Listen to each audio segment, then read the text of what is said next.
لبيك اللهم لبيك لبيك لا شريك لك لبيك إن الحمد والنعمة لك والملك لا شريك لك. السلام علیکم دوستو، دنیا بھر میں پھیلے ہوئے کروڑوں مسلمانوں کے دل میں یہ لگن، خواہش، آرزو اور تڑپ ہوتی ہے کہ وہ اس روئے زمین پر موجود کعبۃ اللہ جا کر اپنے خالق حقیقی اور اپنے پروردگار کے گھر پر حاضری دیں اور اس کے دربار میں آنسوؤں کی زبانی اپنے رب سے باتیں کریں. اللہ کے پیارے محبوب آقائے دو جہاں، وجہ تخلیق کائنات، رحمت للعالمین حضرت محمد مصطفیٰ صلی اللہ علیہ وآلہ وسلم کے روضہ مبارک پہ حاضر ہوں اور ایک غلام کی صورت باادب کھڑے ہو کر انہیں سلام عاجزانہ اور سلام عاشقانہ پیش کریں.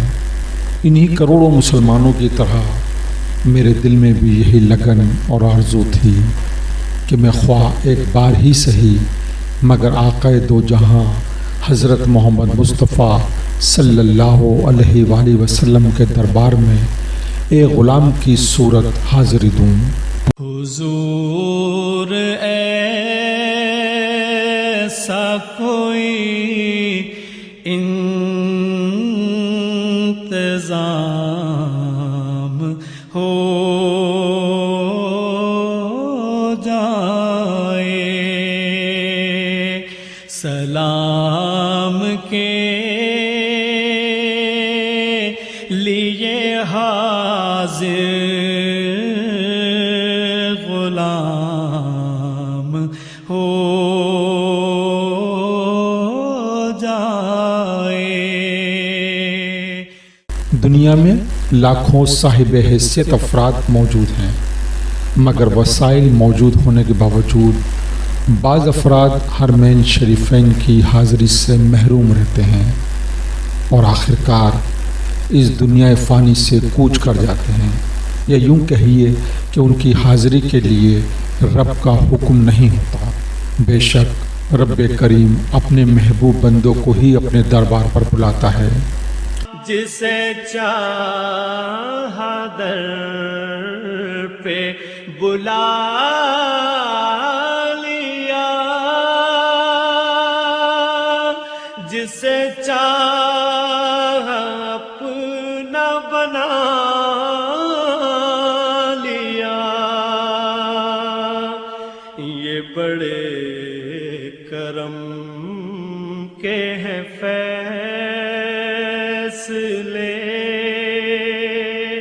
یہ بڑے نصیب کی بات ہے. دوستو، یہ میری خوش نصیبی ہے کہ اللہ رب العزت نے میری دلی آرزو پوری کرتے ہوئے مجھ عاجز بندے کو اپنا مہمان بنانے کے لیے اپنے دربار عالی میں مجھے بلایا. روانگی سے قبل بہت سے عزیز و اقارب نے مجھ عاجز بندے کو اپنی دعاؤں اور آقا صلی اللہ علیہ وسلم کے دربار میں محبت بھرا سلام پیش کرنے کی درخواست کی تھی. مدینے والے سے میرا سلام کہہ دینا، سلام کہہ دینا، یہ سلام کہہ دینا، سلام کہہ دینا. تڑپ رہا ہے تمہارا غلام کہہ دینا، تڑپ رہا ہے تمہارا غلام کہہ دینا. اور پھر وہ دن بھی آ گیا جب میں عمرہ ادائیگی کے لیے حرمین شریفین کے لیے روانہ ہوا. مرحبا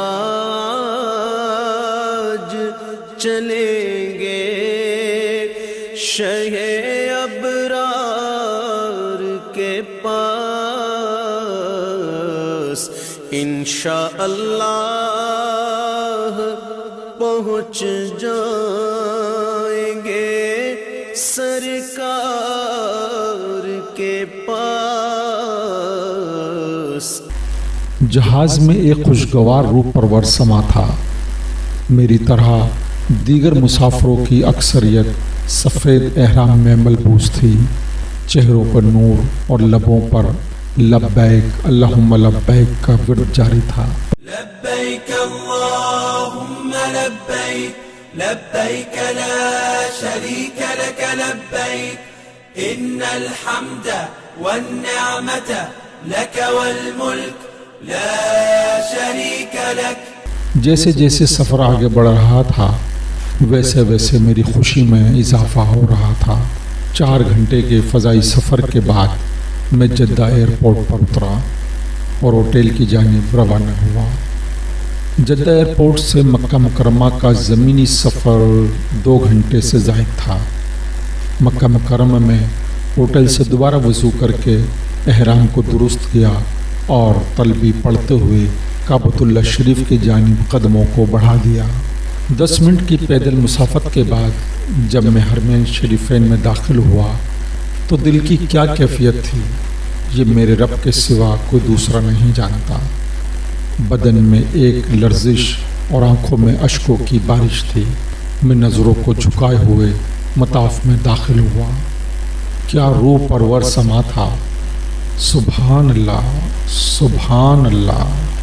کعبے کی رونق، کعبے کا منظر، اللہ اکبر اللہ اکبر اللہ اکبر اللہ اکبر۔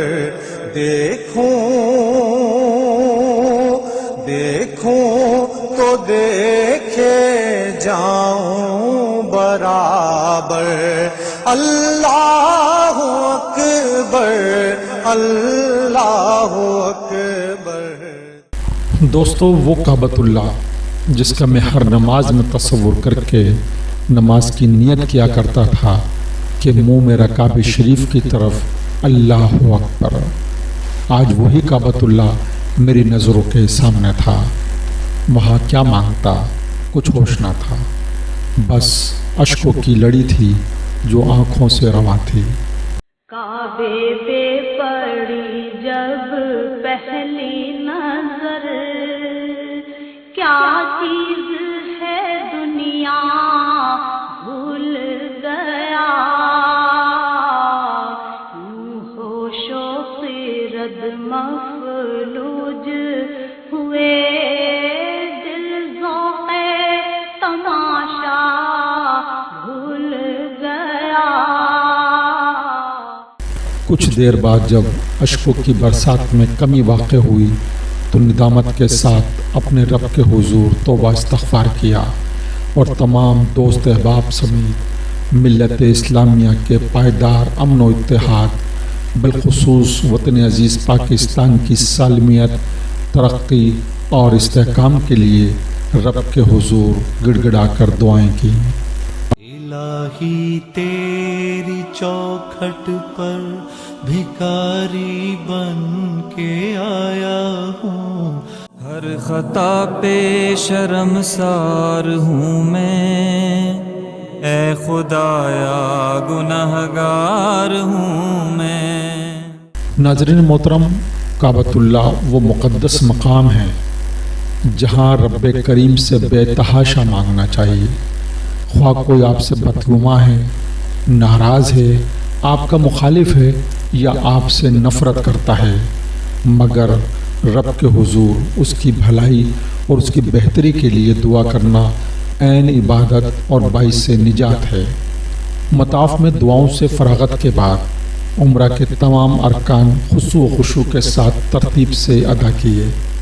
اللہ کریم ہم سب کے حج و عمرہ اور دیگر عبادتوں کو اپنی بارگاہ میں قبول و مقبول فرمائے، آمین۔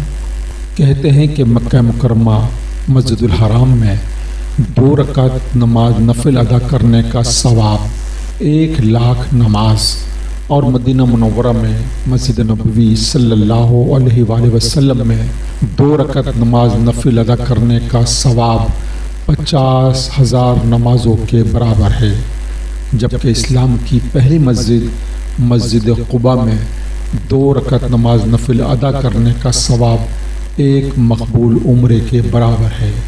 سبحان اللہ۔ میری خوش نصیبی ہے کہ مکہ مکرمہ میں قیام کے دوران تمام نمازیں مسجد الحرام میں اور مدینہ منورہ میں مسجد نبوی صلی اللہ علیہ وآلہ وسلم میں ادا کرتا رہا۔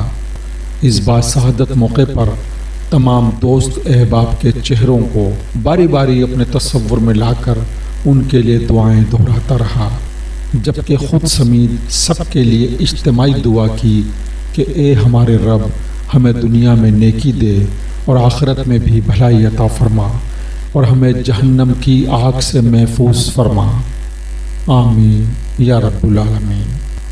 مکہ مکرمہ میں قیام کے بعد اگلا سفر مدینہ منورہ کا تھا۔ 5 گھنٹے کی مسافت کے بعد مدینہ منورہ کی سرزمین پر داخل ہوئے اور اب آقا دو جہاں حضرت محمد مصطفیٰ صلی اللہ علیہ وآلہ وسلم کا روضہ مبارک صرف چند کلومیٹر کے فاصلے پر رہ گیا تھا۔ محمد کا روضہ قریب آ رہا ہے، بلندی پہ اپنا نصیب آ رہا ہے، فرشتوں یہ دے دو پیغام ان کو، خبر جا کے دے دو ان کو، فرشتوں کے خادم تمہارا سعید آ رہا ہے، کہ خادم تمہارا سعید آ رہا ہے۔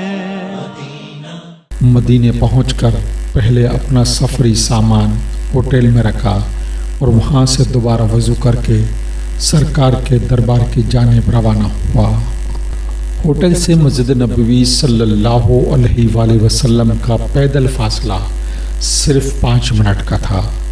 مسجد نبوی صلی اللہ علیہ وآلہ وسلم کے صحن میں داخل ہونے سے قبل ہی گنبد خضرا بالکل واضح اور روشن نظر آ رہا تھا۔ میں نے عشاء کی نماز مسجد نبوی صلی اللہ علیہ وآلہ وسلم میں ادا کی، جس کے بعد آقا دو جہاں حضرت محمد مصطفیٰ صلی اللہ علیہ وآلہ وسلم کے روضہ مبارک پر سلام کے لیے حاضر ہو گیا۔ آقا دو جہاں کے روضے کی سنہری جالیاں، ان پر خوبصورت خطاطی کے ساتھ قرآنی آیات، رنگ و نور کی بہار اور بھینی بھینی خوشبو کی مہکار، سبحان اللہ سبحان اللہ، کیا حسین و روح پرور منظر تھا۔ دل چاہتا تھا کہ تمام زندگی آقا کے قدموں میں ہی پڑا رہوں۔ در نبی پر پڑا رہوں گا، پڑے گے رہنے سے کام ہوگا، کبھی تو قسمت کھلے گی میری، کبھی تو میرا سلام ہوگا۔ میرے ساتھ دیگر غلامان رسول صلی اللہ علیہ وآلہ وسلم ادب و آداب کے ساتھ قطار در قطار آقا کے دربار میں پہنچ کر سلام عاشقانہ ادا کرنے کے خواہش مند تھے۔ ورفعنا لک ذکر، اور میرے نبی صلی اللہ علیہ وآلہ وسلم کا ذکر ہمیشہ بلند رہے گا۔ میں اکثر مغرب کی نماز کی ادائیگی کے بعد روضہ رسول صلی اللہ علیہ وآلہ وسلم پہ سلام کی غرض سے پہنچ جاتا۔ جن جن احباب نے مجھ سے آقا کے حضور سلام کی درخواست کی تھی، میں نے ان احباب کے نام لے کر ان کا سلام آقا دو جہاں صلی اللہ علیہ وآلہ وسلم کے دربار میں پہنچایا۔ میں نماز کی ادائیگی کے بعد اکثر مسجد نبوی صلی اللہ علیہ وآلہ وسلم کے وسیع و عریض صحن میں سبز گنبد کے سامنے بیٹھ جاتا اور دیر تک سبز گنبد خضرا کو دیکھتا رہتا اور اپنی خوش نصیبی پر ناز کرتے ہوئے اللہ رب کریم کا شکر ادا کرتا کہ جس نے مجھ عاجز بندے کو اپنا مہمان بنایا اور یہ اعلیٰ مقام اور مرتبہ عطا فرمایا۔ وہاں کا حسین پر رونق اور نورانی منظر ہمیشہ میری آنکھوں کو منور رکھے گا. چاروں طرف رنگ و نور کی جیسے برسات ہو رہی ہو. رحمت برس رہی ہے محمد کے شہر میں، ہر شے میں تازگی ہے محمد کے شہر میں. دوستو، مکہ مکرمہ اور مدینہ منورہ میں قیام کے دوران مجھے بہت سی اسلامی اور تاریخی زیارتوں کا شرف بھی حاصل ہوا، جن میں غار ثور، غار حرا، مزدلفہ، منا، میدان عرفات، جبل رحمت، نہر زبیدہ، مسجد نمرہ، عدل کا قبرستان، جنت المالا، مسجد جن، مسجد قباء، مسجد قبلتین، غزوہ خندق کا مقام، غزوہ احد کا مقام، حضرت عثمان غنی رضی اللہ تعالیٰ عنہ کا کنواں، ریاض الجنہ اور جنت البقیع اور دیگر زیارتیں شامل ہیں. انشاءاللہ اگر زندگی نے وفا کی تو ان تمام زیارتوں کے بارے میں آپ کو تفصیل بتاؤں گا. دوستو، اگرچہ میں اب اپنے وطن واپس آ گیا ہوں، مگر دل ہے کہ ابھی بھی حرمین شریفین میں اٹکا ہوا ہے. مکہ مکرمہ مسجد الحرام میں 400 لبیک اللہم لبیک کی گونجتی صدائیں، خوبصورت اور پرنور مناظر اور حرمین شریفین میں گنبد خضرا اور مسجد نبوی صلی اللہ علیہ وآلہ وسلم اب بھی یاد آتے ہیں. در اقدس پہ غالے دل سنانا یاد آتا ہے، مدینہ یاد آتا ہے. مدینے میں جو گزرا وہ زمانہ یاد آتا ہے، مدینہ یاد آتا ہے. دعا ہے کہ رب کریم آپ تمام دوست احباب کو بہت جلد بیت اللہ شریف اور روضہ رسول صلی اللہ علیہ وآلہ وسلم کی حاضری نصیب فرمائے. جو دوست احباب ان مقدس مقامات پر حاضری دے چکے ہیں، رب کریم انہیں اور مجھے بار بار اپنے دربار میں حاضری کے لیے بلائے. بے شک میرے رب کے لیے کچھ بھی ناممکن نہیں ہے. آؤ مدینے چلے، آؤ مدینے چلے، اسی مہینے چلے، آؤ مدینے چلے.